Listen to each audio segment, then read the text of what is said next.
This week we are discussing theory of demand.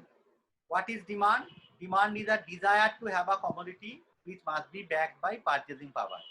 Unless until there is purchasing power, that cannot be termed or called as demand.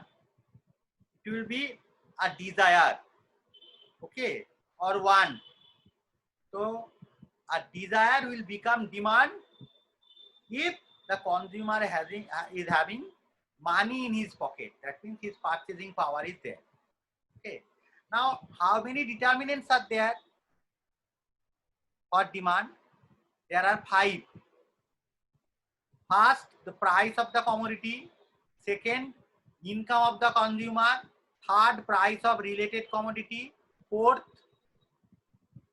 taste and preference. And fifth is your price expectation. Now, how demand is related to these determinants? Let us discuss. Now, if price of a commodity goes up and down, so demand will fall or rise. That means there is an inverse relationship between price of the commodity and demand. Okay. Second part, that money income of the consumer. If income increases, demand also increases.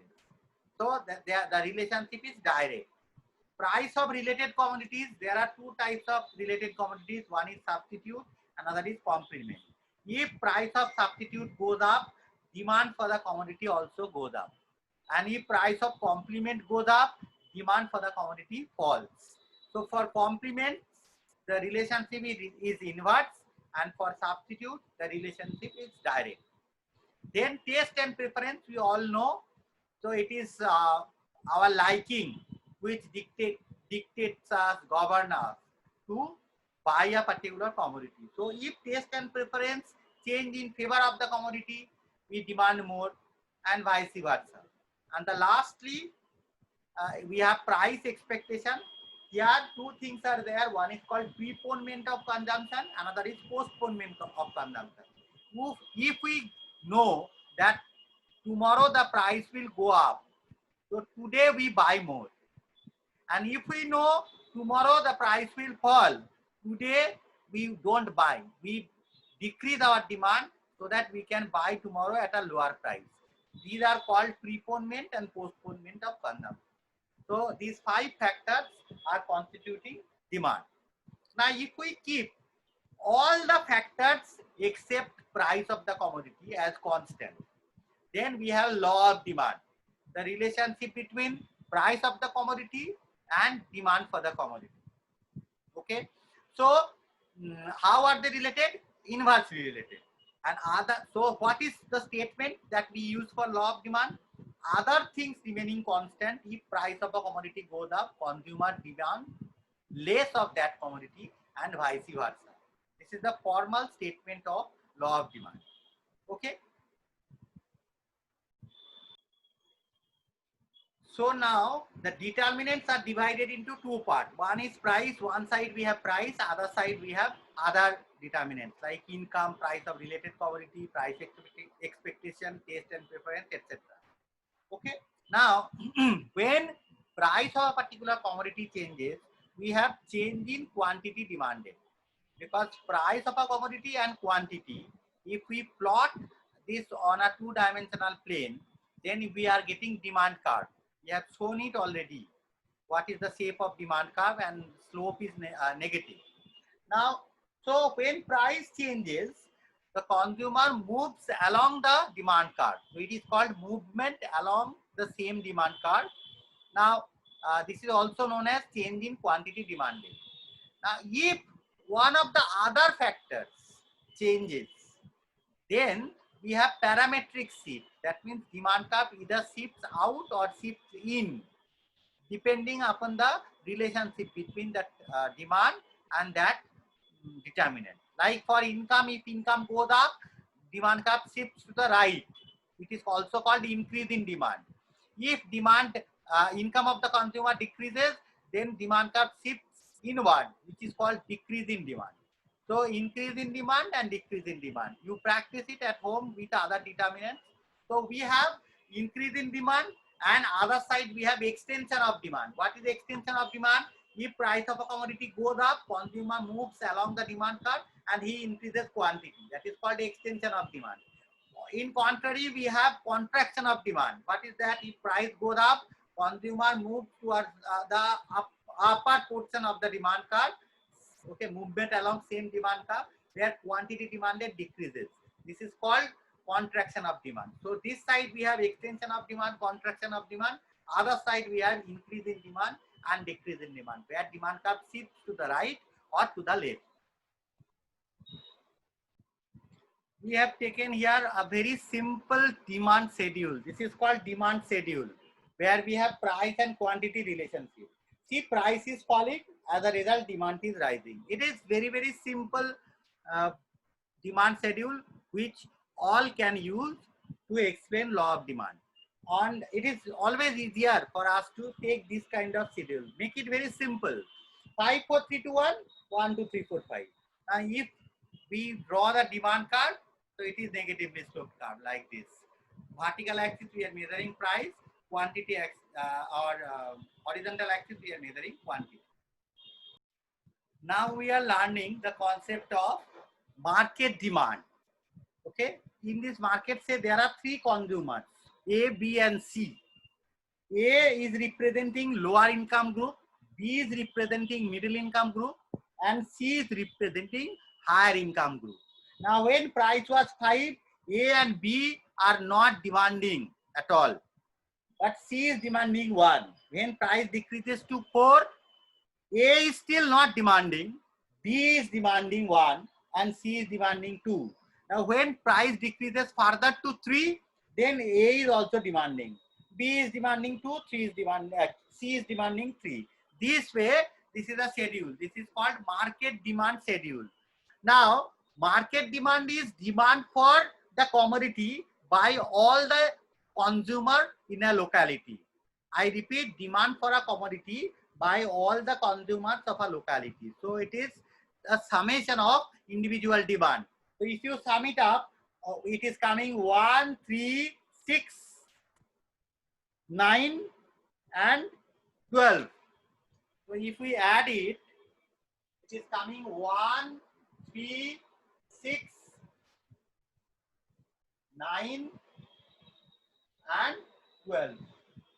This is how we get market demand curve, by summing up all individual demand. Okay, so this is the concept of market demand. Why is demand curve negatively sloped? We have already discussed it under consumer equilibrium chapter, but still we are discussing it again. Demand curve is negatively sloped because of diminishing marginal utility, substitution effect and income effect. So because of these 3, diminishing marginal utility, substitution effect and income effect, demand curve is negatively sloped. What is diminishing marginal utility saying?